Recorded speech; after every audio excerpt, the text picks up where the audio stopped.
वो आपको जान से मारना चाहते हैं मैम। आप पर कभी भी हमला हो सकता है। मैं जानती हूँ राजलक्ष्मी, वो कौन लोग हैं जो मुझे मारना चाहते हैं। अनिका मैम, आपको बिना किसी को बताए खामोशी से मनाली में रहना होगा। कुछ अनजाने लोग आपके ऑफिस तक आ चुके हैं। पर तुम फिक्र मत करो, कोई मुझे छू भी नहीं पाएगा। अनिका 6 सालों के बाद मनाली सिर्फ अपनी बुआ से मिलने आई थी, जो जिंदगी के आखिरी मोड़ पर थी। वो अनिका को उसकी माँ का कोई राज बताना चाहती थी। अनिका अपनी असिस्टेंट राजलक्ष्मी की बात पर गौर करती है और छुपते हुए अपनी बुआ से मिलने लाइफ केयर हॉस्पिटल जाती है। तभी उसकी नजर हॉस्पिटल की लॉबी पर जाती है, जहां कुणाल उसकी सौतेली माँ मनीषा और कामिनी के साथ कुछ सीरियस बात कर रहा था। मैं कुणाल डोगरा उस मोटी चुड़ैल को देखना भी पसंद नहीं करता, और आप लोग चाहते कि मैं एयरपोर्ट जाकर उसे पिकअप कर लाऊं। वैसे तो बेटा हम भी उस बदशक्ल की शक्ल नहीं देखना चाहते, लेकिन 6 सालों बाद उसका पता चला है। वो अपनी बुआ से मिलने तो जरूर आएगी, लेकिन जब तक वो फार्मा कंपनी कामिनी के नाम नहीं कर देती, उसे मनाली से जाने तक नहीं दिया जा सकता। तुम्हारे दादाजी भी तो यही चाहते हैं ना। माफ कीजिएगा आंटी, उस मोटी बदशक्ल को ना मैं अपने बगल में खड़ा रखना भी पसंद नहीं करता। पर हाँ, बात रही उस फार्मा कंपनी की, तो उसे हासिल करने के लिए मेरे पास और भी कई रास्ते हैं। अनिका कुणाल और अपनी सौतेली माँ की बातें सुनकर समझ चुकी थी कि जरूर ये लोग उसके खिलाफ कोई बड़ी साजिश रचने वाले हैं, लेकिन अभी अनिका के लिए अपनी बुआ का इलाज सबसे ज्यादा जरूरी था। वो ज्योति बुआ की बेटी प्रीति से मिलती है और सारी रिपोर्ट्स एक के बाद एक पढ़ना शुरू करती है। रिपोर्ट्स पढ़ के अनिका समझ गई कि ऑपरेशन काफी ट्रिकी था। डॉक्टर कहते हैं कि ऑपरेशन नहीं हुआ तो मम्मी। प्रीति, इस हॉस्पिटल में डॉक्टर अग्रवाल काम करते हैं क्या? तुम जानती हो उन्हें? हाँ दीदी, वो यहाँ के डीन है। आप उन्हें जानती है क्या? नहीं, वो मैंने बस उनका नाम सुना था। वो तुम मुझे उनके पास अभी लेके चल सकती हो? चलो। कुछ पल में दोनों डॉक्टर अग्रवाल के कैबिन में थे। ज्योति बुआ की रिपोर्ट टेबल पर रखी हुई थी। डॉक्टर अग्रवाल थोड़े अपसेट थे। देखो, ट्यूमर को सर के इस हिस्से से निकालना होगा, और ये सर्जरी कोई भी सर्जन नहीं कर सकता। You need good surgeon to do this job. जैसे आपकी एक्टिंग फील्ड में हर प्रोजेक्ट हर एक्टर नहीं कर सकता, खास प्रोजेक्ट्स के लिए खास एक्टर्स को चुना जाता है, वैसे ही अगर ये सर्जरी डॉक्टर अमृता के अलावा कोई और करेगा तो रिस्की होगा। डॉक्टर अग्रवाल को ये नहीं पता था कि वो जिस लड़की को एक एक्ट्रेस समझकर बात कर रहे थे, वही famous neuro surgeon doctor Amrita थी। Doctor, can I try? I am sorry young lady, can you please come again? तभी कैबिन का दरवाजा खोलकर कामिनी और अनिका की सौतेली माँ मनीषा गुलेरिया अंदर आईं। मनीषा ने अनिका को देखते ही डांट दिया। तुम्हें कितनी बार बोला है हमारे मामले में दखल मत दिया करो। तुम्हें डॉक्टर साहब से ज्यादा समझ है क्या? नहीं, कोई बात नहीं, घर के लोगों को फिक्र तो होती है, नो प्रॉब्लम। वैसे आप फिल्म्स में काम करती हैं या टेलीविजन पर? सर, ये कोई एक्ट्रेस नहीं है, ये तो एक स्कूल ड्रॉप आउट है। 6 साल पहले मनाली छोड़कर भाग गई थी। क्या करती बेचारी, शादी के पहले दिन वो प्रेग्नेंट हो गई थी। और इतना ही नहीं, इसकी तो एक नाजायज औलाद भी है। अब आप बताइए सर, इतने कर्मकांड करने के बाद कोई एक जगह कैसे रह सकता है? पर जैसी भी है, मेरी तो बहन ही है। डॉक्टर अग्रवाल अनिका को गौर से देखने लगे। उन्हें यकीन ही नहीं हो रहा था, मासूम आंखों वाली लड़की की सच्चाई ये थी। बेहद शर्मिंदा होकर अनिका कैबिन से बाहर निकल गई। हॉस्पिटल की कॉरिडोर में पहुंचकर अनिका ने पर्स से अपना काला चश्मा निकालकर पहन लिया। कामिनी, मनीषा और प्रीति उसके पीछे आईं। ऐसा काम करती क्यों जो मुंह छुपाना पड़े? तुमसे ज्यादा बदनामी तो हमारी होती है। आखिरकार नाम तो हमारा ही जुड़ा ना तेरे साथ। देखो प्रीति, हमसे मिलकर ज्योति की जान बचा सकते हैं। अगर अनिका वो फार्मा फैक्ट्री अपनी बहन कामिनी के नाम कर दे तो। प्रीति बड़ी उम्मीद से अनिका की तरफ देखने लगी। उसे यकीन था कि ज्योति बुआ की जान बचाने के लिए अनिका फैक्ट्री कामिनी के नाम कर देगी। प्रीति अनिका के पास आई। दीदी प्लीज, कंपनी दे दो ना प्लीज, मम्मी की जान बचा लो। मैं चाहता हूँ पैर पड़ती हूँ ना दीदी, दीदी प्लीज प्लीज प्लीज मम्मी की जान बचा लो ना दीदी, प्लीज दीदी, दीदी प्लीज, दीदी प्लीज मम्मी की जान बचा लो दीदी।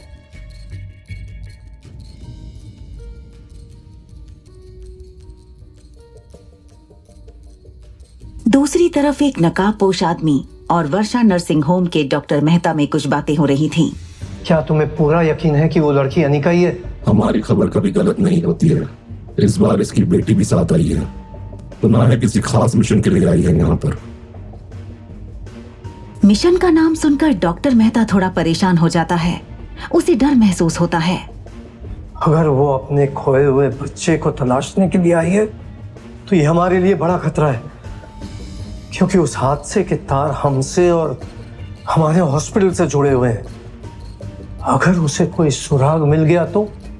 मेरे सारे आदमी शहर के कोने कोने में फैले हुए हैं, बस आपके इशारे की देरी है। उसे मारो, किडनैप करो, लेकिन किसी भी तरह से उसे रोको, क्योंकि जब तक ये लड़की इस शहर में है हमारे हॉस्पिटल के लिए खतरा है। ठीक है, आपको अनिका की मौत की खबर मिल जाएगी।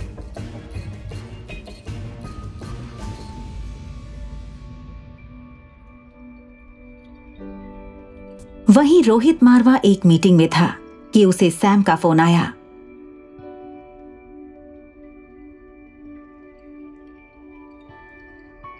हेलो सर, मैंने मेल का लोकेशन ट्रैक कर लिया है। सर, हैरान कर देने वाली बात यह है कि जिस नेटवर्क के जरिए डॉक्टर अमृता ने मेल भेजा है वो मनाली का है।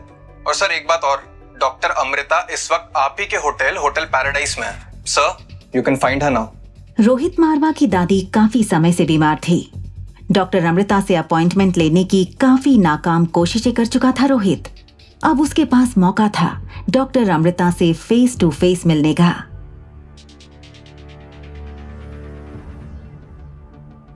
सिस्टम में चेक करके मुझे तुरंत बताओ, क्या डॉक्टर अमृता ने हमारे होटल में चेक इन किया है? This is urgent. Doctor Amrita हमारे होटल में ही हैं और हमें उन्हें ढूंढना है।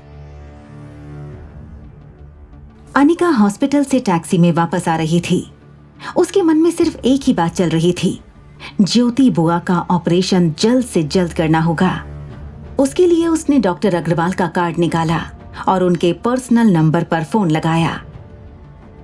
अब डॉक्टर अग्रवाल, आप ज्योति बुआ के ऑपरेशन की तैयारी कीजिए। डॉक्टर अमृता कल उन्हें ऑपरेट करने आएंगी। ये बात सुनकर डॉक्टर अग्रवाल थोड़े हैरान हो गए। उन्हें लगा कि शायद ज्योति बुआ के इलाज के लिए परेशान होकर अनिका ओवर कॉन्फिडेंस में ये बात कह रही है।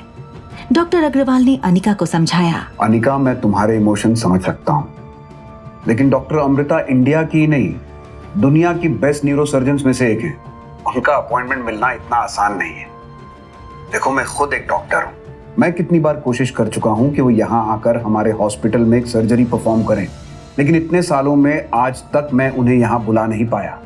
डॉक्टर अग्रवाल, डोंट वरी, मैं उन्हें मेल कर दूंगी। I am sure she will understand. Okay.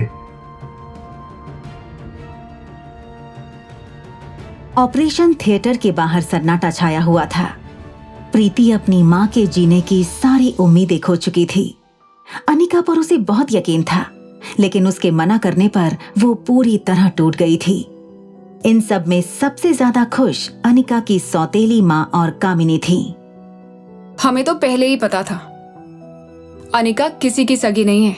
तुम्हारी आंखें आज खुली हैं। मैं और मेरी माँ ने कितना सहा है ये सिर्फ हम ही जानते हैं। तुम और ज्योति बुआ उस पर आंख बंद करके भरोसा करते हो, पर उसकी असलियत क्या थी ये सिर्फ हम ही जानते थे। और तुम लोग मेरी माँ को सौतेली समझकर कोसते रहे। तभी तेज कदमों से डॉक्टर अग्रवाल प्रीति की तरफ आए। प्रीति डॉक्टर अग्रवाल को आते देखकर डर सी गई, मानो जैसे कोई बुरी चीज घट गई हो। प्रीति,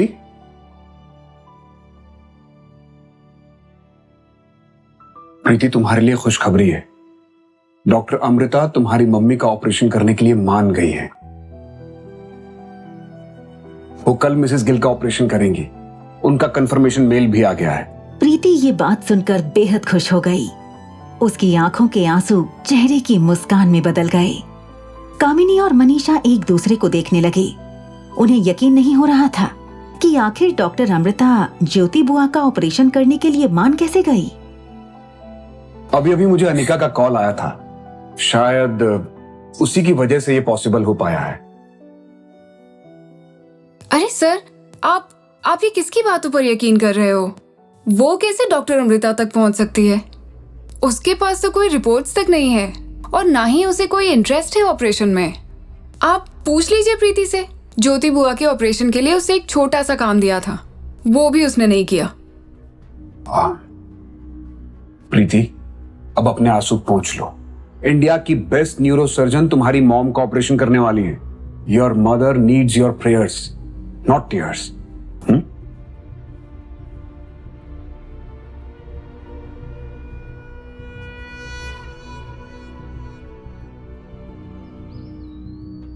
उधर लिफ्ट से निकलते हुए रोहित रिसेप्शन की तरफ गया। Here, yes sir. Did you check in the system? Doctor Amrita यहाँ है कि नहीं है? Sir doctor Amrita is not our guest. Doctor Amrita नाम के किसी गेस्ट ने चेक इन ही नहीं किया। How is it possible? मुझे इंफॉर्मेशन मिली है कि वो हमारे ही होटल में है and it's really urgent. Please check it again. Sir नहीं है। सर हो सकता है डॉक्टर अमृता हमारे यहाँ रुकी ना हो सर, मगर ये भी हो सकता है कि वो हमारे कॉफी शॉप में या रेस्टोरेंट में खाना खाने या कॉफी पीने आई हो। Quite possible. ये सुनते ही रोहित कॉफी शॉप की ओर मुड़ गया। कॉफी शॉप में बैठे सारी गेस्ट को देखने लगा, मगर रोहित की परेशानी ये थी कि ना तो उसने कभी डॉक्टर अमृता को देखा था, ना ही इंटरनेट पर डॉक्टर अमृता की कोई फोटोग्राफ मौजूद थी। तभी रोहित के मोबाइल पर डॉक्टर अग्रवाल का नाम दिखाई देता है। डॉक्टर अग्रवाल रोहित के बेटे आर्यन का ट्रीटमेंट कर रहे हैं। वैसे तो रोहित उनके हॉस्पिटल का मालिक भी था। डॉक्टर अग्रवाल रोहित से कहता है, रोहित कैसे हो? आर्यन कैसा है? All well doctor Agarwal. बस हर वक्त आर्यन की फिक्र लगी रहती है। जितना हो सके उसे खुश रखो। Make observations and note down. We will do the best we can for Aryan. Actually मैंने तुम्हें इसलिए फोन किया था कि कल डॉक्टर अमृता हमारे हॉस्पिटल में एक सर्जरी करने जा रही है। I thought you would like to meet her. Doctor Amrita का नाम सुनकर रोहित चौंक जाता है। वो यकीन नहीं कर पा रहा था कि जिस डॉक्टर अमृता को वो कई महीनों से मिलने की कोशिश कर रहा था, वो आज उसी के हॉस्पिटल में आने वाली थी। Yes of course doctor, just make sure कि Aryan get some time with her. Of course मैं जानता हूं तुम्हारे लिए कितना इंपॉर्टेंट है। तुम ठीक 5 बजे हॉस्पिटल आ जाना। मुझे पूरा भरोसा है कि वो तुमसे जरूर मिलेंगी। Right doctor.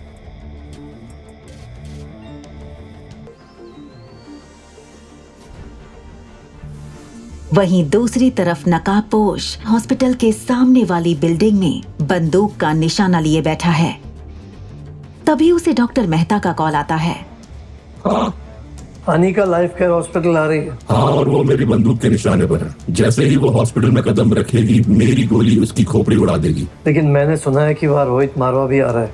वो एक बहुत बड़ा आदमी है। अगर उसे कुछ हुआ ना तो कोई नहीं बचेगा। वैसे भी मेरा एक पुराना हिसाब बाकी है उसके साथ, और उसके खून का आरोप भी अनिका पर ही जाएगा। वो कैसे? बस अब देखते जाओ।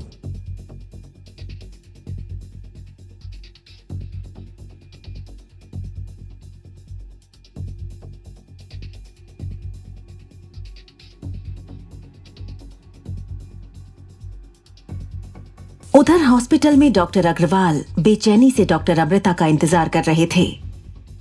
रोहित मारवा भी हॉस्पिटल पहुंच चुका था और डॉक्टर अमृता का इंतजार करते हुए वक्त देख रहा था। तभी कॉरिडोर में किसी के चलने की आवाज आती है। सामने अनिका थी। उसे देखकर रोहित मारवा चौंक जाता है। तुम यहाँ क्या कर रही हो?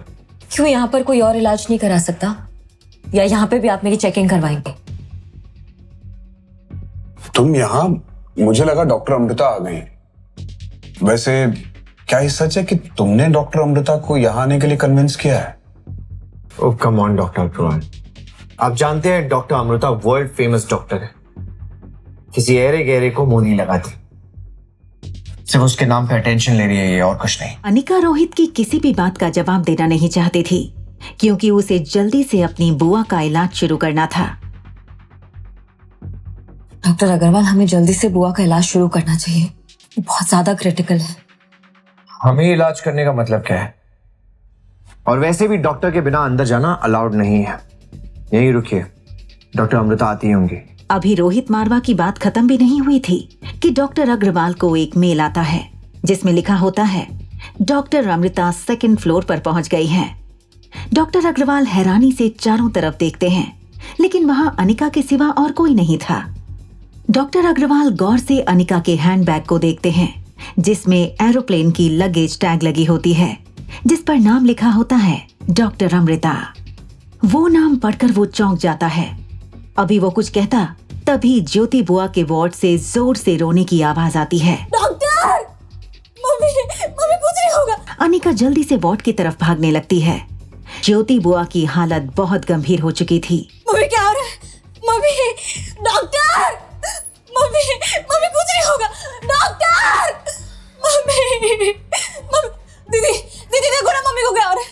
मम्मी तुम एक काम करो, तुम डॉक्टर को जल्दी से बुलाओ। टेंशन मत लो, कुछ नहीं होगा।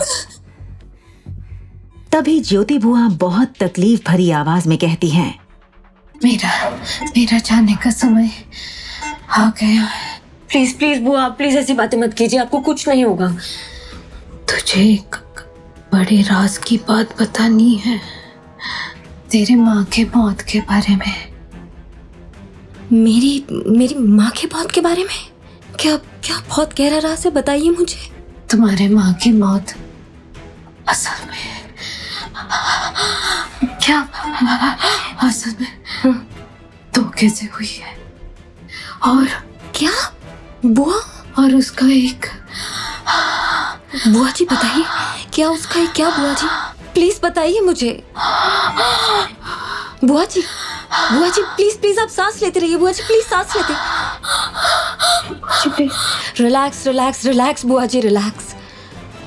आराम से आराम से आराम से। ज्योति बुआ कहते कहते रुक जाती हैं और अचानक बेहोश हो जाती हैं। अनिका की बात सुनकर हैरत में पड़ जाती हैं। मेरी माँ की मौत धोखे से हुई थी? बुआ के आगे कुछ कह रही थी।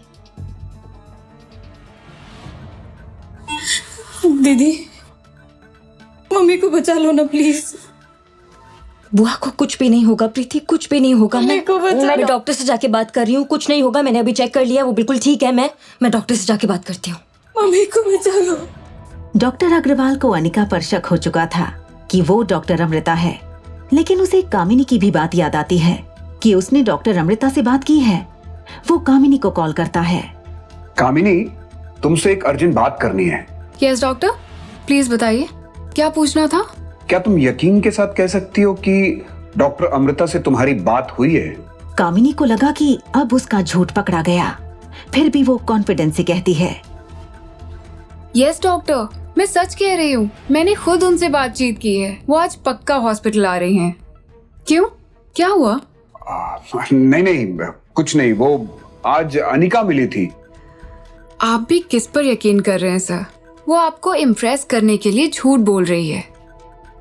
आज आपको सब सच पता चल जाएगा। Okay, thank you. अब मिलते हैं। कामिनी अपनी माँ मनीषा के साथ घर पर थी। कामिनी मन ही मन खुश हो रही थी कि उसने डॉक्टर अग्रवाल के सामने अपने झूठ को सच साबित कर दिया था। पता है माँ, वो मोटी भद्दी अनिका थोड़ी क्या स्लिम हो गई है, खुद को हीरोइन समझ रही थी। मैडम का एटीट्यूड तो देखो, डॉक्टर अग्रवाल के सामने इम्प्रेशन मार रही थी। मैंने तो जगह पर ही उसे झूठा साबित कर दिया। वो कैसे? सुना है डॉक्टर अमृता ज्योति बुआ के ऑपरेशन के लिए आने वाली है। अनिका कह रही थी कि उसने डॉक्टर अमृता को ऑपरेशन के लिए कन्विंस किया है। हाँ, डॉक्टर अमृता तक तो उसके फरिश्ते भी नहीं पहुंच सकते। मैंने डॉक्टर अग्रवाल को कहा कि मैंने ही डॉक्टर अमृता को मेल किया है और मेरे ही कहने पे वो ऑपरेशन के लिए आ रही हैं।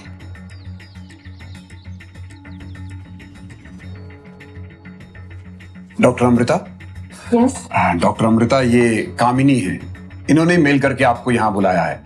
ये ऑपरेशन में असिस्ट भी करेंगे। Okay doctor. मैम, अब आप जब फ्री हैं तो क्या आप थोड़ी देर अपना मास्क हटाकर मेरे साथ सेल्फी ले सकती हैं?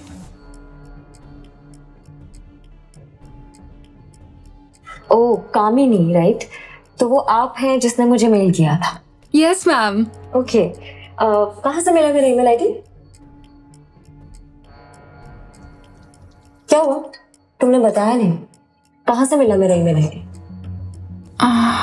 वो मैम, मुझे एक फ्रेंड ने आपका ईमेल आईडी दिया।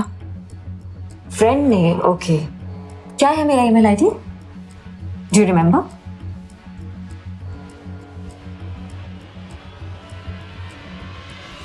Doctor Amrita, anything I need to know about this? Doctor Agarwal, मुझे जिसने मेल किया था उसका नाम अनिका है।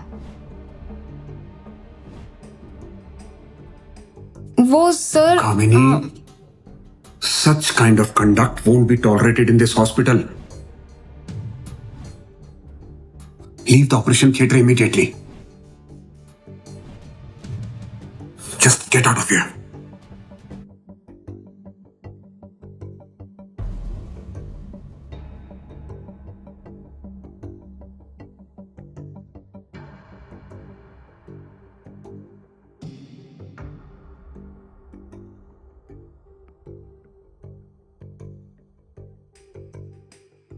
I knew it. I knew it कि अनिका सही कह रही थी। Somehow मुझे उसकी बात पर भरोसा करना चाहिए था।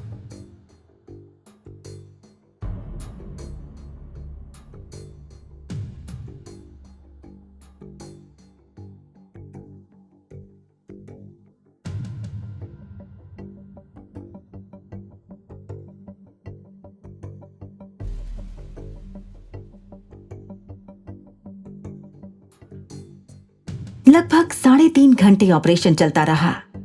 अनिका ने इस सफाई से ऑपरेशन किया कि डॉक्टर अग्रवाल और सभी डॉक्टर्स इंप्रेस हो गए। Operation successful. पेशेंट अभी डेंजर से बाहर है।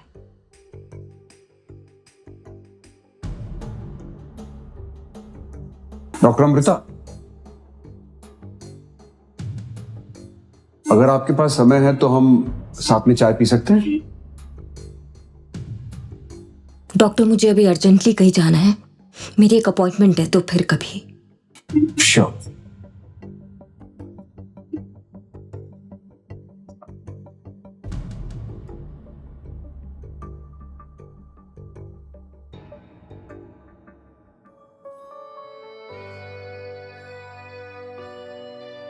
चीयर अप यंग लेडी, तुम्हारी मम्मी का ऑपरेशन सक्सेसफुल हो गया है।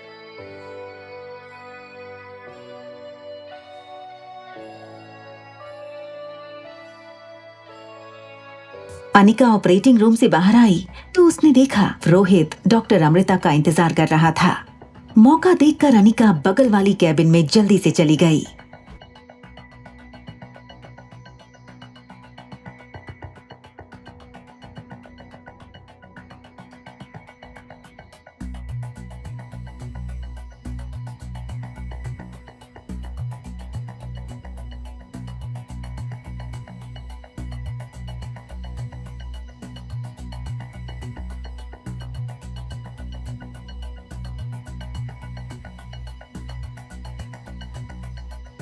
प्रीति,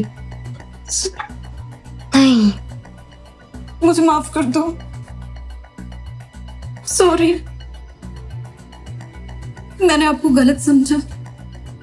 मैं माफी के लायक भी नहीं हूँ। नहीं प्रीति, ऐसा नहीं बोलते। आपने मम्मी की जान बचाई। मुझे प्लीज माफ कर देना। मुझे प्रीति सॉरी, मुझे Please, नहीं please. पता था। प्रीति, अभी बुआ एकदम ठीक है। ओके? और एक बात, ये बात हम दोनों के बीच में रहनी चाहिए। तुम किसी को नहीं बता सकती हो। Promise me. Promise me. Promise. बुआ is out of danger.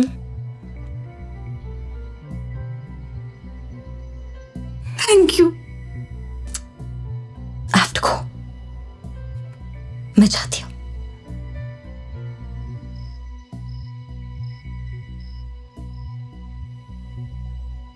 Operation की वजह से वो बहुत थक चुकी थी, इसलिए आज उसे जल्दी नींद आ गई थी।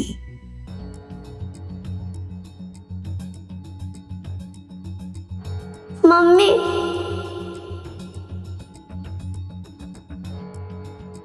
मेरे कातिल हो। मम्मी, तुमने ही मेरा खून किया। मेरे कातिल हो। तुमने ही मेरा खून किया।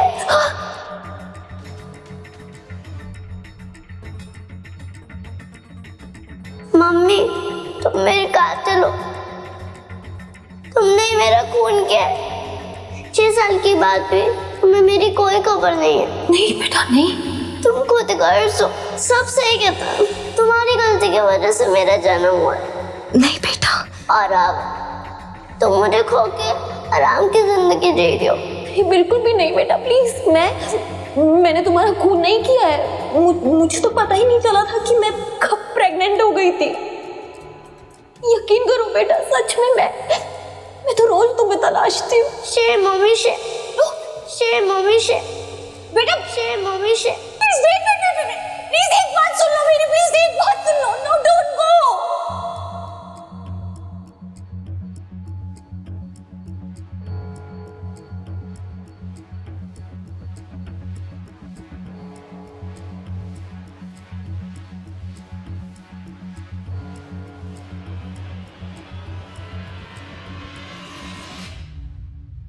लैपटॉप की स्क्रीन पर अभी भी वो गुमनाम मेल ओपन था जिसमें लिखा था कि उसका बेटा जिंदा है, बस उसे एक शर्त पूरी करनी है।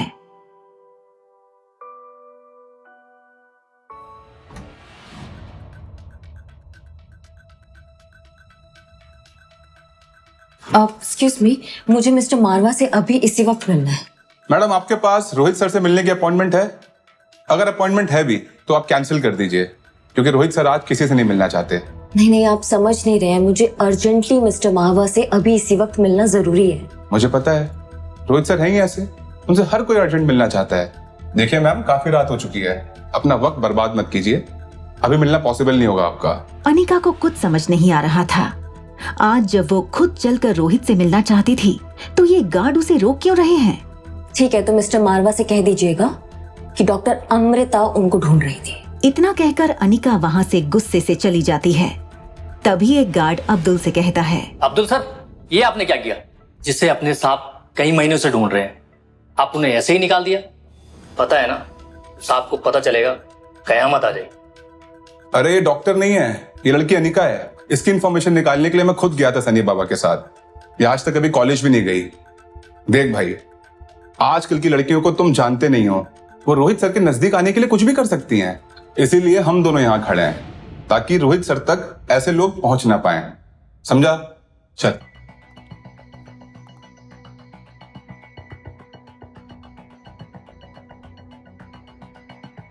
अजीब घमंडी आदमी है। मेरे मैसेज के बावजूद रोहित ने मुझे मिलने क्यों नहीं बुलाया? जो खुद इतने वक्त से डॉक्टर अमृता को ढूंढ रहा था, अब मैं खुद डॉक्टर अमृता सामने से उसे मिलना चाहती हूँ तो मुझसे मिलने से इनकार क्यों कर रहा है? बस एक बार किसी तरह से मेरे बेटे की जानकारी मिल जाए तो उस आदमी को कभी पलट कर भी ना देखूं। मेरी मजबूरी है कि मैं रोहित की दादी का ऑपरेशन कर रही हूँ। अनिका अभी ये सोच ही रही थी कि अचानक उसे याद आया कि ज्योति बुआ उससे मिलना चाहती थी और ज्योति बुआ के ऑपरेशन के बाद उनकी रिपोर्ट भी एक बार देखनी थी। वो फौरन हॉस्पिटल के लिए निकल जाती है। अंजलि मल्होत्रा एक हाई प्रोफाइल महिला है। 2 दिन पहले ही उनके पति किशन मल्होत्रा का रोहित के होटल में एक्सीडेंट हो गया था। अनिका की कोशिश की वजह से उनकी जान बची थी। तभी से अंजलि आंटी को अनिका की तलाश थी। वो उसी ख्याल में हॉस्पिटल के बेंच में बैठी सोच रही थी। सामने से रोहित मारवा उनसे मिलने हॉस्पिटल आया था। मल्होत्रा, सब ठीक? मुझे पता चला आपको कोई जानकारी चाहिए थी। रोहित, मैं उस लड़की को ढूंढ रही हूँ जिसने मेरे हस्बैंड की जान बचाई। जी जरूर, आप चिंता ना करें, मैं अभी पता कर लेता। दूसरी तरफ अनिका भी हॉस्पिटल में आ चुकी थी। तभी हॉस्पिटल के किसी कोने में एक बच्चे का साया दिखाई देता है। शेर मम्मी शेर, शेर मम्मी शेर, शेर मम्मी शेर, शेर मम्मी शेर। कहाँ जा रहे हैं मैडम? अंदर नहीं आ सकती आप।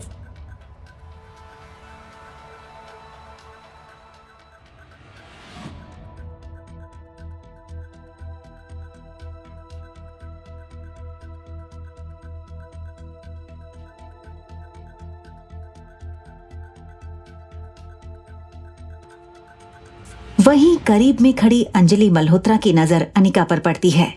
वो रोहित को बिना कुछ कहे अनिका की तरफ तेजी से बढ़ने लगती है। रोहित को कुछ समझ नहीं आ रहा था कि अंजलि आंटी ऐसे ही क्यों चली गईं। अनिका अभी लिफ्ट में जाने ही वाली होती है कि अंजलि मल्होत्रा की आवाज सुनाई देती है। सुनो सुनो बेटा, थैंक यू सो मच। आज तुम्हारी वजह से मेरे हस्बैंड जिंदा है। प्लीज आप मुझे थैंक यू मत कीजिए, ये फर्ज है मेरा। तुम यहाँ काम करती हो? नो नो, मैं यहाँ काम नहीं करती। एक्चुअली मेरे एक रिश्तेदार है, मैं उनसे मिलने आई हूँ। मैडम, क्या आपको पूरा यकीन है कि इसी लड़की ने? यस ऑफ कोर्स, मैं इसे कैसे भूल सकती हूँ? She is the one. Anjali aunty जिस तरह से अनिका को देख रही थी, रोहित को डाउट हुआ कि शायद अनिका ही वो लड़की थी जिसने किशन अंकल की जान बचाई थी। आंटी, आप इन्हें जानती हैं? आई मीन, क्या ये वही है जो? Yes yes Rohit, she is the one. Excuse me, क्या आप मुझे मिस्टर मावा की अपॉइंटमेंट मिल सकती है? What appointment? किस अपॉइंटमेंट की बात कर रही हैं? ओह, तो अभी तक आपने मेरा मैसेज उनको पहुंचाया ही नहीं है। किस मैसेज की बात कर रही हैं? कैसा अपॉइंटमेंट? सर, दरअसल वो मैडम कल रात को आपसे मिलने आई थी। उन्हें आपकी दादी माँ के ऑपरेशन के लिए आपसे कुछ बात करनी थी। दादी माँ के ऑपरेशन के बारे में? तुम जानते हो मेरी दादी का ऑपरेशन मेरे लिए सबसे इंपॉर्टेंट है, और वही मैसेज तुमने मुझे नहीं दिया। सर, हो सकता है कि अनिका जी ने किशन जी की जान किसी तरीके से बचाई हो, लेकिन इसका मतलब ये नहीं है ना कि सर एक सर्टिफाइड डॉक्टर है। और सर, आपकी दादी माँ का ऑपरेशन इतना क्रिटिकल है कि मैंने सोचा। तो आप किसी की काबिलियत पर शक कैसे कर सकते हैं जब आपको पता ही नहीं है कि वो इंसान कितना काबिल है? जब तक आप उसे मौका नहीं देंगे तब तक आप सही गलत का फैसला कैसे कर सकते हैं? देखिए मैम, मैं रोहित सर की काफी सालों से नौकरी कर रहा हूँ और इस बात को मैं बहुत अच्छे से समझ चुका हूँ कि इनकी दादी माँ का ऑपरेशन सिर्फ डॉक्टर अमृता कर सकती हैं। और अगर कोई उनसे बेहतर हुआ तो तब भी आप उन्हें मौका नहीं देंगे? आप क्या देखते हैं? आप डिग्री देखते हैं या परफॉर्मेंस देखते हैं? कोई डॉक्टर नाम में बड़ा होता तो कोई काम में बड़ा होता। अगर उनसे कोई बेहतर डॉक्टर मिल गया तो क्या आप उन्हें मौका नहीं देंगे? लेकिन सर, सॉरी सर, मैं आपसे एक बात पूछ सकता हूँ? जी। आप हमारी मदद क्यों करना चाहती हैं? दरअसल मुझे आपकी मदद चाहिए। मैं मनाली में किसी को ढूंढने आई हूँ। उसे ढूंढने में प्लीज आप मेरी मदद करेंगे? किसे ढूंढ रही हैं आप? एक बार आपकी दादी माँ का ऑपरेशन हो जाए, उसके बाद मैं आपको सब बताऊंगी। अनिका सिर्फ उस बेनाम ईमेल में लिखी बातों पर अमल कर रही थी। अपने बेटे तक पहुंचने का उसके पास और कोई रास्ता भी नहीं था, और अगर वो ईमेल करने वाला रोहित खुद होता तो वो जानती थी कि काम पूरा होने से पहले वो रोहित को अपनी असलियत नहीं बता सकती थी। और अगर उस बेनाम ईमेल के पीछे रोहित ना भी होता तो अनिका को पता था कि उसकी दादी का इलाज करने के बाद रोहित अपने कनेक्शंस लगाकर उसके बेटे को जरूर ढूंढ लेंगे। एक्सक्यूज मी।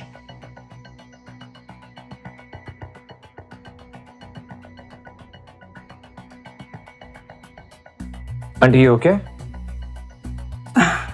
No nothing.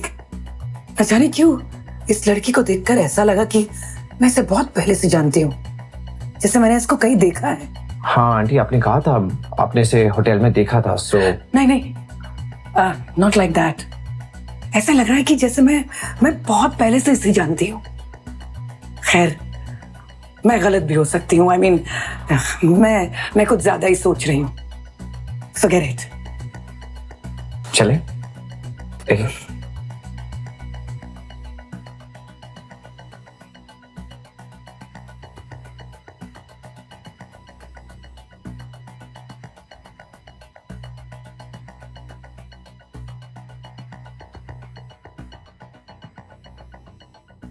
मिस्टर मल्होत्रा, कैसे हैं? रोहित बेटा, तुम क्यों इतनी तकलीफ उठा रहे हो? I am absolutely fit and fine. Don't worry about me. कैसी बातें कर रहे हैं आप? You're like family to us, and it's our duty. ये सारी फॉर्मेलिटीज छोड़िए, ये बताइए यहाँ कैसे आना हुआ? हम यहाँ मेरी बड़ी बहन को ढूंढते आए थे। 25 साल के बाद उसकी कोई खबर मिली मुझे। उसने यहीं एक लड़के के साथ शादी कर ली थी। उसका सरनेम गुलेरिया है।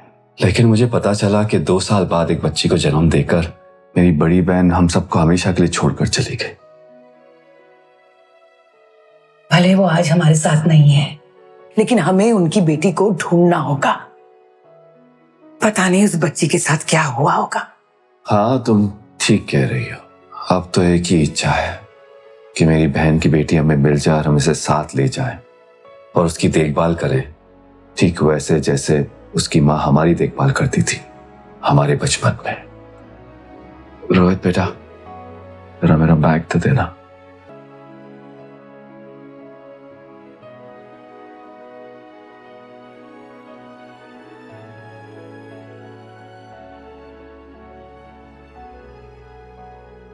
ये मेरी बहन स्वाति की तस्वीर है।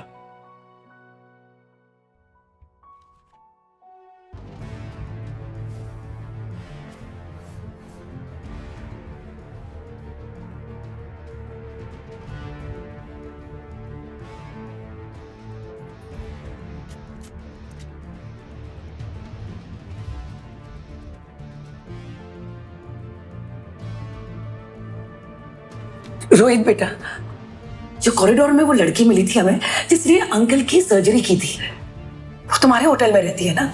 हाँ। What is her name? हाँ, उसने बताया जो था, अनिका।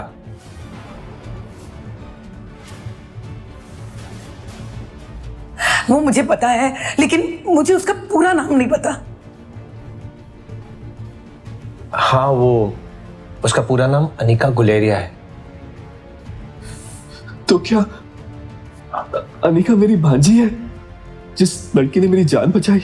ये कैसे मुमकिन है? अनिका आपकी भांजी कैसे हो सकती है? मुझे तो आभास हो चुका था कि मैंने इस लड़की को कहीं ना कहीं देखा है।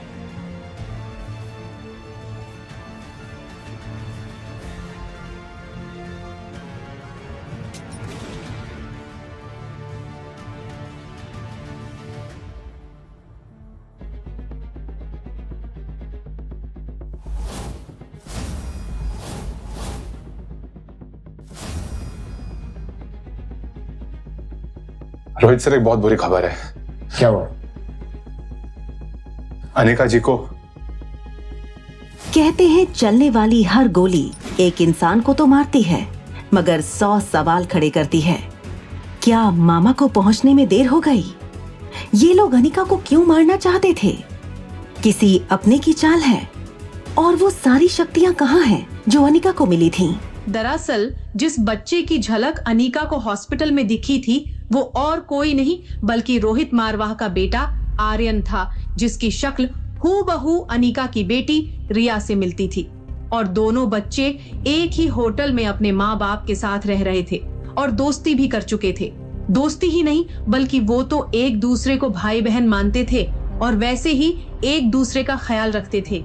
दोनों बच्चों को अपने जीवन में परिवार की कमी लगती थी, जिसे वो पूरा करना चाहते थे, और इसलिए आर्यन और रिया एक दूसरे के साथ जगह बदलकर रहने लगे थे।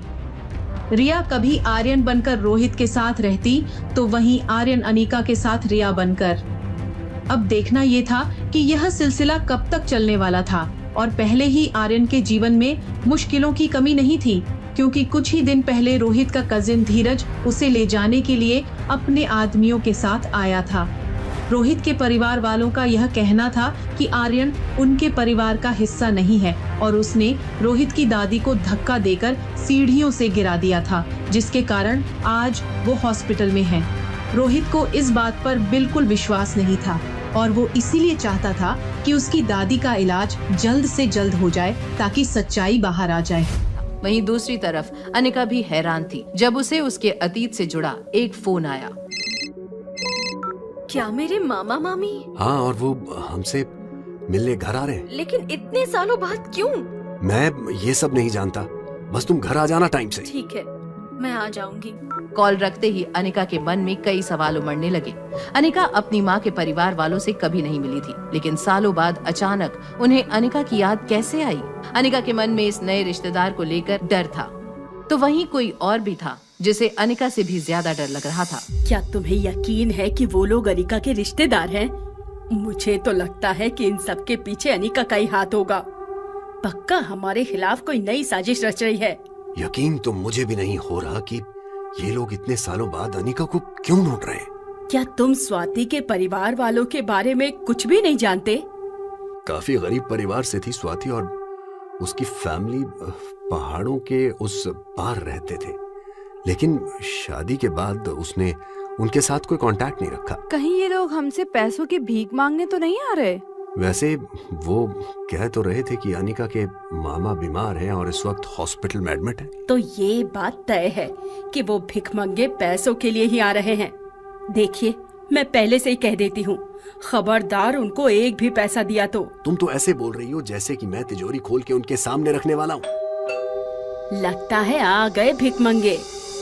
जहाँ एक तरफ अनिका के मामा मामी के स्वागत के लिए कामिनी दरवाजा खोलने के लिए आगे बढ़ी, तो वहीं दूसरी तरफ अपने स्वीट में वार्डरोब का दरवाजा खोलते हुए आर्यन रिया को दिया हुआ प्रॉमिस पूरा करने के लिए फ्रॉक ढूंढने लगा।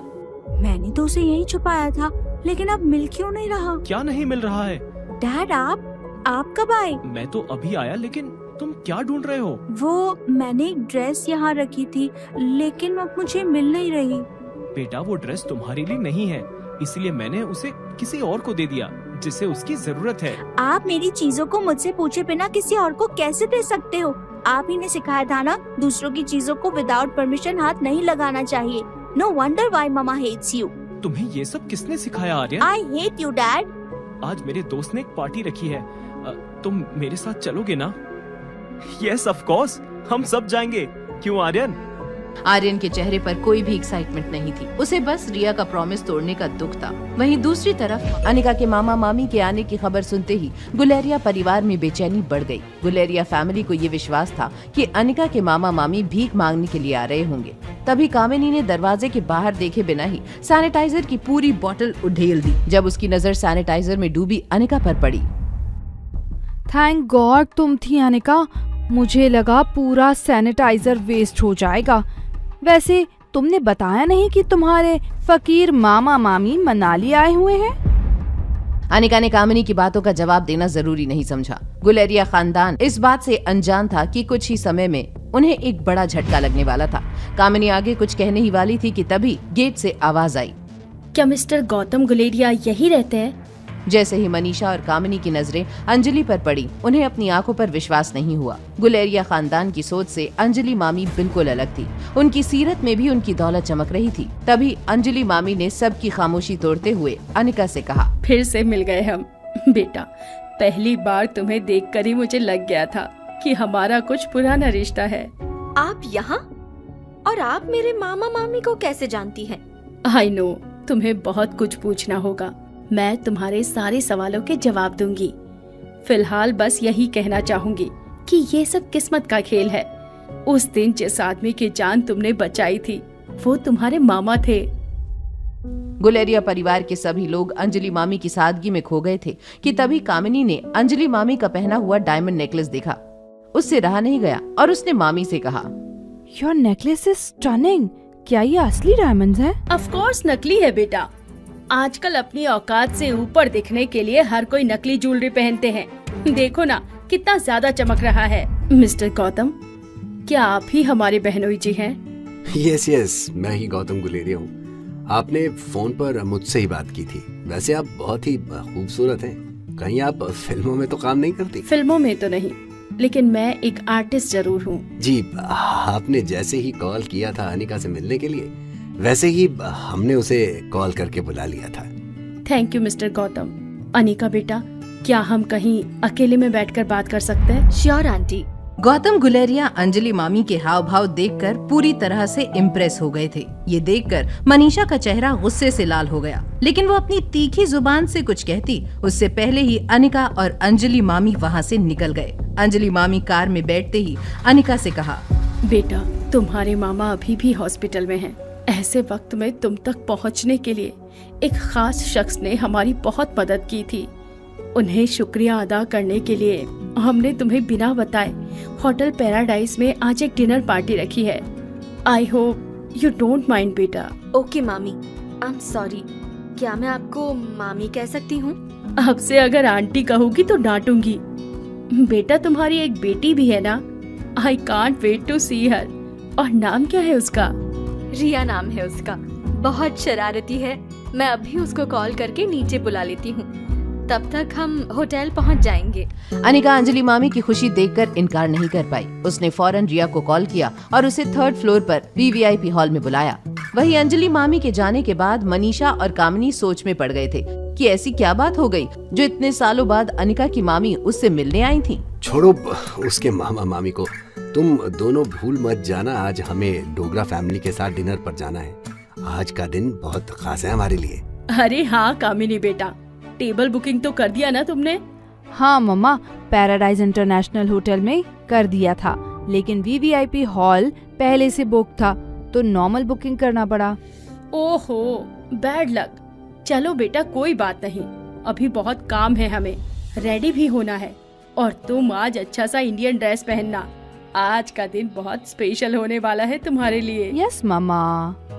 यहाँ कामिनी के मन में खुशी के लड्डू फूट रहे थे तो दूसरी तरफ रिया आर्यन को बार बार कॉल किए जा रही थी। कॉल का कोई जवाब ना मिलने पर रिया सबसे छिपते छिपाते लिफ्ट में चली गई। लिफ्ट से 3rd फ्लोर पर पहुंचते ही रिया ने जैसे ही चैन की सांस ली कि तभी उसकी नजर बगल वाली लिफ्ट पर गई, जहां से रोहित मारवा, सनी और आर्यन बाहर आ रहे थे। रोहित मारवा, सनी और आर्यन को 3rd फ्लोर पर अचानक देखकर रिया को समझ नहीं आया कि अब क्या करना चाहिए। वो दौड़कर कॉरिडोर में गई और बड़े से गमले के पीछे जाकर छुप गई, लेकिन तब तक सनी की नजर उस पर पड़ चुकी थी। दो आर्यन? रोहित भैया, दो आर्यन है। क्या बकवास कर रहे हो तुम सनी? भैया एक नहीं बल्कि 2 आर्यन है। सनी, गेम खेल खेल कर आंखों के साथ तुम्हारा दिमाग भी खराब होता जा रहा है। मैं सच बोल रहा हूँ, मैंने अपनी आंखों से देखा, एक आर्यन हमारे साथ और एक अभी सामने खड़ा था। भैया यहाँ तमाशा मत बनाओ, सब देख रहे हैं सनी। सॉरी भैया, तुम दोनों अंदर चलो, मैं एक जरूरी कॉल करके आता हूँ। इससे पहले कि रोहित की नजर रिया पर पड़ती, वो सही मौका देखकर सामने जा रही सर्विस ट्रॉली में छिप गई थी। ट्रॉली से एक टॉवल और एक ब्लैक चश्मा लगाकर रिया अपना भेष बदलकर आर्यन और सनी को VIP लाउंज में जाते देख रही थी। जैसे ही आर्यन की नजर रिया पर पड़ी, तभी वहाँ रोहित भी आ गया। पापा, मैं सामने रहने वाली अपनी न्यू फ्रेंड के साथ प्ले एरिया में खेलने जा सकता हूँ प्लीज? ओके, प्ले एरिया में ही खेलना और जल्दी वापस आ जाना। पहले तो रोहित आर्यन के जाने से मना करने वाला था, पर रिया को देखकर वो आर्यन को मना नहीं कर पाया, जो इस भेष में कार्टून लग रही थी। उसने आर्यन को पहली बार किसी को दोस्त बनाते हुए देखा था। उनके वहाँ से जाते ही रोहित ने सनी से पूछा, सनी, क्या यही अनिका की डॉटर है? हाँ शायद इसीलिए ये भी इतनी अजीब है। कितनी फनी लग रही थी ऐसे गेटअप में। बाहर जो तुमने हरकत की है उसके मुकाबले ये कुछ भी नहीं है सनी। भैया आप अंदर चलिए, मैं जरा बच्चों पर नजर रखता हूँ ताकि कोई गड़बड़ ना हो। आई एम इम्प्रेस्ड, पहली बार कुछ सही सोचा तुमने। जब रिया आर्यन के साथ जा रही थी तभी सनी की नजरें उसके जूतों पर पड़ गई थी। वो समझ गया था कि ये वही है जिसको उसने कॉरिडोर में देखा था। यहाँ सनी सच जानने के लिए उनके पीछे चला गया तो दूसरी तरफ होटल लॉबी में गुलेरिया परिवार, डोगरा परिवार का इंतजार कर रहे थे। माँ देखो, कुणाल कैसे मुंह लटका कर आ रहा है। ये सब उस अनिका की वजह से हुआ है। मुझे तो पहले ही पता था कि वो कुणाल को फंसाने की कोशिश कर रही थी। ये तो अच्छा हुआ कि अब कुणाल को भी उसकी असलियत पता चल गई। बस भी करो कामिनी, बेवजह कुछ भी बोले जा रही हो। हेलो सर, दिल्ली वाले मल्होत्रा इस वक्त मनाली के होटल पैराडाइज में किसी मीटिंग को अटेंड कर रहे हैं। उनसे डील करने का ये सही मौका है। क्या? किस फ्लोर पर है वो? सर 3rd फ्लोर के VVIP लॉन्च में है उनकी मीटिंग। ओके, मैं अभी आता हूँ। इससे अच्छा मौका नहीं मिल सकता मुझे। अगर एक बार मिस्टर मल्होत्रा से डील हो गई तो मनाली का सबसे बड़ा आदमी बनने से कोई नहीं रोक सकता मुझे। यहाँ कुणाल खुश होकर 3rd फ्लोर के लिए निकल गया था तो वहीं दूसरी तरफ अनिका और अंजलि को VVIP लाउंज में आता देख रोहित सरप्राइज हो गया। जैसे ही रोहित और अनिका की नजरें टकराईं, वो एक दूसरे को देखते ही रह गए। दोनों के बीच एक अनसुनी खामोशी थी। तभी अनिका ने पूछा, मेरी बेटी रिया वो नहीं आई अभी तक? वो मेरे बेटे आर्यन के साथ प्ले एरिया में खेलने गई है। डोंट वरी, वो सेफ है वहाँ। आई एम सो सॉरी, वो मेरी बेटी थोड़ी शैतान है, मगर आप चिंता मत कीजिए, मैं अभी उन्हें लेकर आती हूँ। अनिका को पता था कि रोहित मारवा उसे पहले से ही अपने बेटे का दुश्मन समझता था और रिया का उसके बेटे आर्यन के साथ खेलना सेफ नहीं था। अनिका बिना समय जाया किए रिया को लेने वहाँ से निकल गई। वो कॉरिडोर से जा ही रही थी कि तभी वो किसी से टकरा गई। Sorry.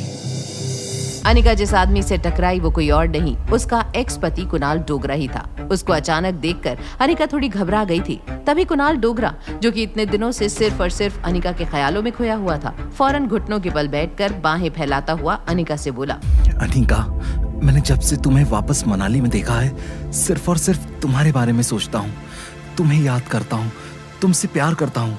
I love you. Kunal ने अपने दिल की बात अनिका से कह दी थी। जितनी खुशी और उम्मीद कुणाल के चेहरे पर झलक रही थी, उतनी ही नफरत अनिका की आंखों में उतर आई थी। अनिका के कानों में कुणाल का आई लव यू बार बार गूंज रहा था। उसका मन तो कर रहा था कि वो कुणाल के चेहरे पर एक थप्पड़ जड़ दे, लेकिन उसके उसूलों ने उसे ये करने से रोक दिया। अपने गुस्से पर काबू पाते हुए अनिका वहाँ से बिना कुछ बोले जाने लगी। अनिका, प्लीज मेरी बात तो सुनो। उस दिन जो कुछ भी हुआ, उसके बाद से मेरा किसी काम में मन ही नहीं लग रहा। मैं दिन रात सिर्फ तुम्हारे बारे में ही सोचता रहता हूँ।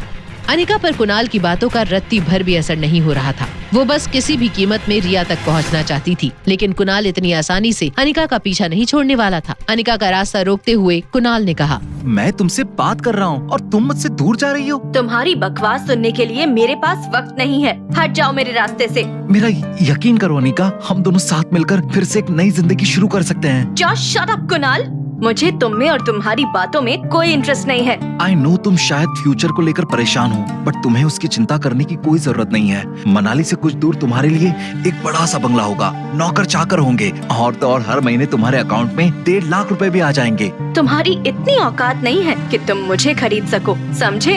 अनिका की ये बातें कुणाल के दिल में तीर की तरह चुभी, लेकिन प्यार के मामले में कुणाल इतनी आसानी से हार मानने वालों में से नहीं था। कुणाल ने इस बार अपने रुतबे से अनिका को इम्प्रेस करने की कोशिश में कहा, तुम्हें पता है या नहीं, लेकिन मैं यहाँ मल्होत्रा के साथ डील करने आया हूँ, और अगर उनके साथ आज मैंने ये डील क्रैक कर दी तो 1 साल के अंदर मैं मनाली का सबसे अमीर आदमी बन जाऊंगा, और मैं का मतलब हम दोनों से है। मल्होत्रा का नाम सुनकर एक पल के लिए ही मानो अनिका के पांव डगमगा गए। आखिर मल्होत्रा और कुणाल के बीच क्या है कनेक्शन?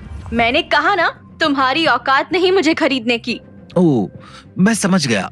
तुम्हें अपनी बेटी की चिंता है ना, मैं उसे भी अपनाने के लिए तैयार हूँ, लेकिन मैं उसे अपने नाम और जायदाद का हिस्सा नहीं बना पाऊंगा। अगर तुम्हें मेरी ये शर्त मंजूर है तो मैं तुम्हारी सारी गलतियाँ माफ कर दूंगा। किस गलती की बात कर रहे हो तुम?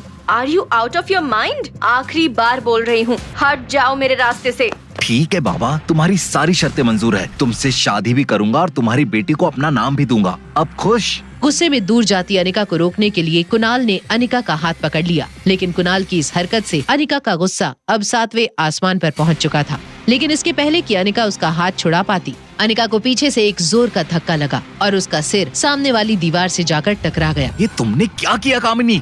मेरा हाथ छोड़ो कुणाल, ये लड़की तुम्हें अपने वश में कर रही है। आज मैं इसे जिंदा नहीं छोड़ूंगी। क्या तुम पागल हो गई हो? ये क्या कर रही हो? पीछे हटो।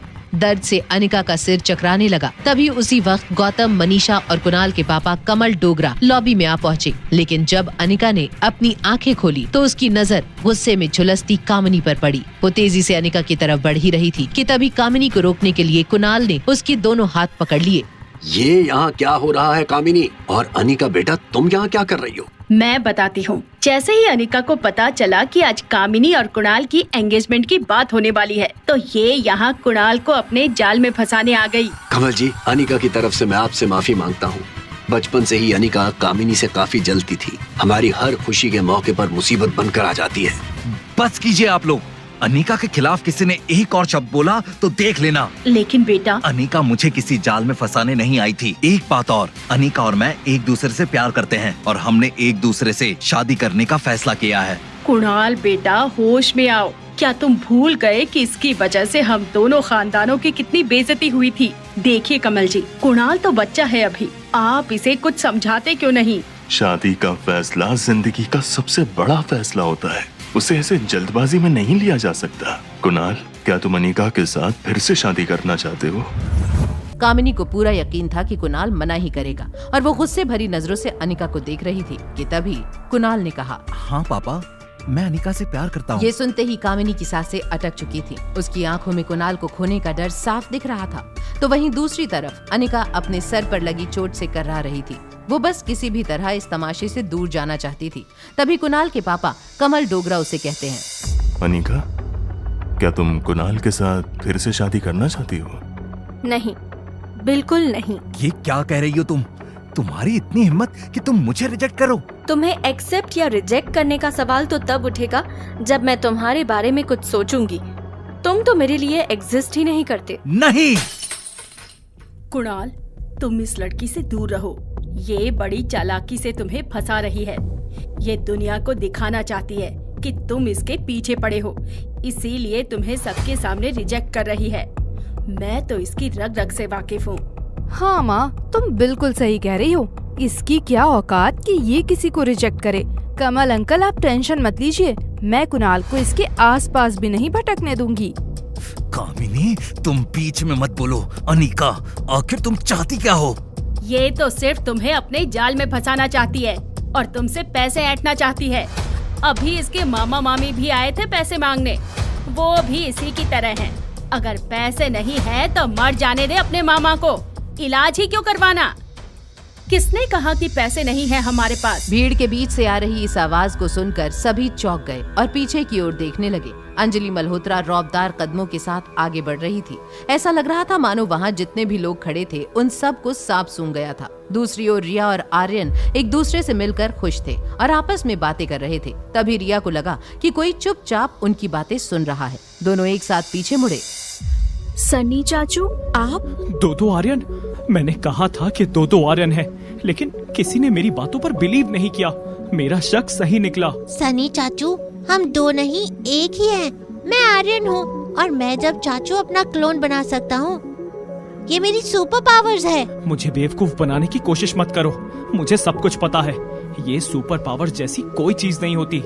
तुम आर्यन हो और तुम कोई लड़की जो बिल्कुल आर्यन जैसी दिखती हो। चाचू, मेरी बात तो सुनो। मुझे तुम्हारी कोई भी बात नहीं सुननी। मैं अभी जाकर रोहित भैया को सब कुछ बता देता हूँ। सनी चाचू, प्लीज ऐसा मत करो, बस एक बार मेरी बात तो सुन लो। आर्यन की हर एक बात नकारते हुए सनी दूसरे फ्लोर पर जाने लगा। आर्यन ने उसे रोकने की बहुत कोशिश की, मगर वो नहीं माना। वहीं होटल की दूसरी तरफ जैसे जैसे अंजलि मल्होत्रा आगे बढ़ती, वैसे वैसे भीड़ पीछे हटती जाती। किसने कहा कि पैसे नहीं है हमारे पास? आप में से किसी को भी अनिका के मामा की चिंता करने की जरूरत नहीं है, और ना ही अनिका के फ्यूचर की। मिसेस मल्होत्रा, आप यहाँ? क्या मैं थोड़ी देर बात कर सकता हूँ? मेरे पास एक बहुत ही बढ़िया बिजनेस प्रपोजल है आपकी कंपनी के लिए। मैं यहाँ अपने बिजनेस के लिए नहीं, फैमिली के लिए आई हूँ, और अनिका मेरी फैमिली है। चलो बेटा, इन लालची लोगों के बीच में रुकने की कोई जरूरत नहीं है। लोगों की भीड़ को चीरती हुई अंजलि अनिका को लेकर वहाँ से जाने लगी। अनिका को तो कुछ समझ ही नहीं आ रहा था कि आज उसके साथ क्या हो रहा था। वो बस अंजलि मामी के साथ चल रही थी। तभी उसने पूछा, लेकिन आप यहाँ अचानक, और हम जा कहाँ रहे हैं? मैंने कहा था ना, मुझे तुम्हें किसी खास गेस्ट से मिलवाना है, वो वेट कर रहे हैं। अनिका, तुम कहाँ जा रही हो? प्लीज मुझसे बात करके जाओ। मारवा इंडस्ट्रीज के मालिक रोहित मारवा अनिका का वेट कर रहे हैं। अनिका, चलो जल्दी। ये सुनकर कुणाल और उसके परिवार को एक और झटका लगा। कुणाल की आंखों में अनिका को खोने का डर साफ नजर आ रहा था। वहीं कामिनी और मनीषा की जलन साफ उनके चेहरे पर नजर आ रही थी। उधर आर्यन सनी को रोकने की जी तोड़ कोशिश कर रहा था, मगर सनी आर्यन की एक सुनने को तैयार नहीं था। चाचू, प्लीज रुक जाओ। एक तो तुम लोग झूठ पर झूठ बोले जा रहे हो और ऊपर से मुझे ही बेवकूफ बनाने की कोशिश कर रहे हो। नहीं, मैं सच बोल रहा हूँ। चुप रहो, मुझे तो रोहित भैया को सारा सच बताना ही होगा। चलो हटो यहाँ से। नहीं, प्लीज रुको, ट्रस्ट मी चाचू, मैं सच बोल रहा हूँ। माफ करना रोहित, मैंने बाहर उन लोगों के सामने जो कुछ भी कहा, बस उन्हें जलाने के लिए कहा था। Please don't mind. No problem aunty. Anjali की ये बात सुनकर रोहित काफी हद तक राहत महसूस कर रहा था। तभी बातों ही बातों में अंजलि को अनिका के चंडीगढ़ जाने के बारे में पता चला। अनिका बेटा, तुम रोहित की दादी का इलाज करने चंडीगढ़ जा रही हो ना, तो फ्री होते ही चंडीगढ़ से सीधा दिल्ली चली आना। कुछ दिन अपने ननिहाल में भी तो गुजारो, और वहाँ कब से कोई तुम्हारी राह देख रहा है। मेरी राह? कौन? तुम्हारी नानी। जब से तुम्हारी माँ घर छोड़कर गई थी, तब से आज तक तुम्हारी नानी को अपनी बेटी का इंतजार है। अगर वो एक बार तुम्हें देख लेगी तो उनकी बूढ़ी आंखों को सुकून मिल जाएगा। तुम आओगी ना? अंजलि के इतने प्यार से पूछने पर वो उसे ना नहीं कर सकी, और तभी अनिका को याद आया कि रिया अब तक यहाँ नहीं पहुँची थी। रिया, कहाँ हो तुम? रूम में मॉम, मैं बहुत थक गई थी तो सीधा यहीं आ गई। मैंने तुमसे कहा था ना, मुझे तुम्हें किसी से मिलवाना है। गुस्सा क्यों कर रही हो? बच्ची है वो, खेल कर थक गई तो चली गई रूम में। डोंट वरी, खाने के बाद मैं चलूंगी और मिल लूंगी उससे। अंजलि का प्यार से बोलना समझना अनिका को बहुत अच्छा लग रहा था। वहीं अनिका को ऐसे खुश देखकर रोहित की नजरें भी बार बार उस पर ठहर रही थी कि तभी हाँ, मैं आती हूँ। क्या हुआ बेटा? All good? I am sorry, मुझे तुरंत निकलना होगा। अनिका का इस तरह बिना कुछ बताए चले जाना अंजलि को बहुत अजीब लग रहा था। वहीं रोहित के लिए भी अनिका एक पहेली जैसी बनती जा रही थी। अनिका के बारे में सोचते सोचते रोहित अपने स्वीट में पहुंचा, जहां उसका इंतजार कर रहा था एक बिन बुलाया मेहमान। तुम यहाँ क्या कर रहे हो? सुना है तुम दादी माँ के इलाज के लिए चंडीगढ़ जा रहे हो, इसीलिए दादाजी ने मुझे कहा है कि मैं भी तुम्हारे साथ जाऊं। तुम्हारा वहाँ कोई काम नहीं है। क्यों? आखिर मेरे आने से क्या प्रॉब्लम है? और विटनेस के तौर पर कम से कम परिवार के 2 लोग तो होने चाहिए ना। ठीक है, तुम चल सकते हो। अब वहाँ तक जा ही रहे हैं तो मैं सोच रहा हूँ कि क्यों ना मार्शल आर्ट्स की थोड़ी और ट्रेनिंग ले लूँ। मैंने सुना है कि तुमने जहाँ से ट्रेनिंग ली थी वो इंडिया के बेस्ट कोच है। क्या तुम उनसे मेरे लिए बात कर सकते हो? बलबीर सर ऐसे ही किसी को भी ट्रेनिंग नहीं देते हैं। फिर भी अगर तुम चाहते हो तो मैं तुम्हें उनके पास भेज दूंगा, मगर मेरी एक शर्त है। शर्त? कैसी शर्त? रोहित की बात सुनकर धीरज सोच में पड़ गया था। वहीं दूसरी ओर अनिका ये समझना चाहती थी कि आखिर उसकी माँ की फार्मा कंपनी में ऐसा क्या था जो हर कोई उसके पीछे पड़ा हुआ था। स्वाति मैडम, माफ करना अनिका बिटिया, तुम्हें देखकर लगा स्वाति मैडम सामने आ गई हो। मनोज अंकल, मुझे आपसे एक जरूरी बात करनी थी। हाँ, कहो ना बेटा। मैं जानता हूँ कंपनी मुनाफा नहीं कर पा रही है। अगर तुम मेरी जगह किसी नए और ज्यादा पढ़े लिखे आदमी के हाथों में कंपनी की भागदौड़ देना चाहती हो तो मुझे कोई एतराज नहीं है। ये कैसी बातें कर रहे हैं अंकल आप? मैं तो सिर्फ कागजी मालकिन हूँ। ये कंपनी मुझसे कहीं ज्यादा आपकी है। मैंने तो आपको यहाँ बस इतना पूछने के लिए बुलाया था कि क्या इस कंपनी के अलावा भी कुछ है जो मेरी माँ मुझे देना चाहती थी। हाँ बेटा, एक और चीज है तो सही। अनिका के मन में ये सवाल दौड़ रहा था कि इस कंपनी के अलावा और कौन सी चीज थी जो उसकी माँ उसके लिए छोड़कर गई थी। वहीं रोहित की शर्त ने न सिर्फ धीरज बल्कि आर्यन और सनी को भी चौंका दिया था। क्या तुम चाहते हो कि मैं इस आर्यन को मेरे साथ मार्शल आर्ट सीखने ले जाऊं? तुम श्योर हो? रोहित मारवा कभी बिना श्योर हुए कोई बात नहीं बोलता। सनी और आर्यन समझ नहीं पा रहे थे कि रोहित अचानक धीरज पर भरोसा कैसे कर सकता था। वहीं अनिका मनोज से अपनी माँ और फार्मा कंपनी के बारे में ज्यादा से ज्यादा बातें जान लेना चाहती थी। प्लीज बताइए ना अंकल, वो क्या चीज है जो मेरी माँ मेरे लिए छोड़ कर गई है? स्वाति मैडम तुम्हारे लिए ढेर सारी काबिलियत छोड़ गई है और वो तुम्हें देखकर साफ पता चलता है। अनिका को मनोज से मिलकर अच्छा तो लगा, लेकिन वो जिन सवालों के जवाब तलाश रही थी वो उसे नहीं मिले थे। वापस आकर भी अनिका इन्हीं सवालों में उलझी थी। तभी कब तक प्रैक्टिस से भागती फिरोगी? मेरे कैंप का नाम खराब करके रख दिया है तुमने। बलबीर सर, प्लीज चिल्लाइए मत। मैं बहुत थक गई हूँ और आपको तो पता है मैं सारा दिन कितनी बिजी रहती हूँ। तुमसे उम्मीद रखना ही बेकार है। एक काम करो, अपनी बेटी रिया को ही मेरे कैंप में भेज दो। लगता है वही मेरे कैंप का नाम रोशन करेगी। दिन भर की थकी अनिका घर आकर गर्म पानी का शावर लेने लगी कि तभी कमरे में कुछ गिरने की आवाज आई और वो बाथरूम में ही बाथरूम से बाहर आ गई। बाहर आते ही अनिका ने देखा कुछ ऐसा जिसे देखते ही उसकी चीख निकल गई। कौन था वो शख्स जिसे देखकर अनिका इतनी बुरी तरह से घबरा गई थी? आखिर क्यों भेजना चाहता था रोहित मारवा आर्यन को धीरज के साथ? क्या रोहित की दादी की जान बचाकर अनिका पहुंच पाएगी अपने बेटे तक? जानने के लिए देखिए अगला एपिसोड सिर्फ पॉकेट एफएम के YouTube चैनल पर। और एक लड़की को देखा तो के सारे एपिसोड्स को सुनने के लिए डिस्क्रिप्शन में दी हुई लिंक से डाउनलोड कीजिए पॉकेट एफएम ऐप।